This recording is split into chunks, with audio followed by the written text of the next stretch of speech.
మంది విమర్శలు చేసినా సరే మహిళలు పాత్ర ఈ సమాజానికి అవసరం. మహిళలు ప్రోత్సహిస్తే ఈ రాష్ట్రం దేశం ప్రపంచంలోనే అగ్రగామిగా ముందుకు వెళ్తుందని 30 సంవత్సరాల ముందే గ్రహించినటువంటి వ్యక్తి మన నాయకుడు చంద్రబాబు నాయుడు గారిని మీ అందరికీ సందర్భంగా తెలియజేస్తున్నాను. డ్వాక్రా ఉద్యమం స్థాపించడమే కాదు, సంఘాలుగా ఏర్పాటు చేయడమే కాదు, ఆర్థికంగా మీకు సహాయం ఇవ్వడమే కాదు, మీరు చైతన్యాన్ని తీసుకొచ్చారు.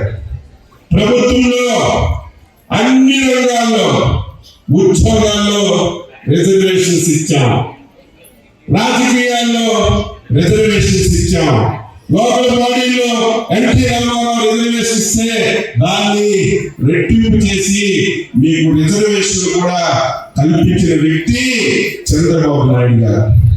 ఆ రోజు చూస్తే ఆర్టీసీ బస్సులు ఎక్కేవాళ్ళు, బస్సుల్లో కండక్టర్లుగా మహిళలు ఉండేవాళ్ళు, ఆర్టీసీ బస్సు ఎక్కేవాళ్ళు డ్రైవర్లుగా మహిళలు ఉండేవాళ్ళు. చాలా మంది ఆశ్చర్యపోయారు, ఆంధ్రప్రదేశ్ లో బస్సులు ఆడవాళ్ళు నడుపుతున్నారు, కండక్టర్లుగా ఆడవాళ్ళు పనిచేస్తున్నారని.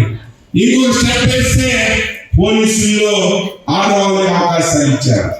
ఆ రకంగా మహిళలని ప్రోత్సహించిన విషయాన్ని మనందరం కూడా ఒక్కసారి గుర్తు పెట్టుకోవాలని చెప్పి తెలియజేస్తున్నారు. అందులో అమలాపురం ప్రాంతం ఈ రోజు మనం మహిళల గురించి మాట్లాడుతున్నాం.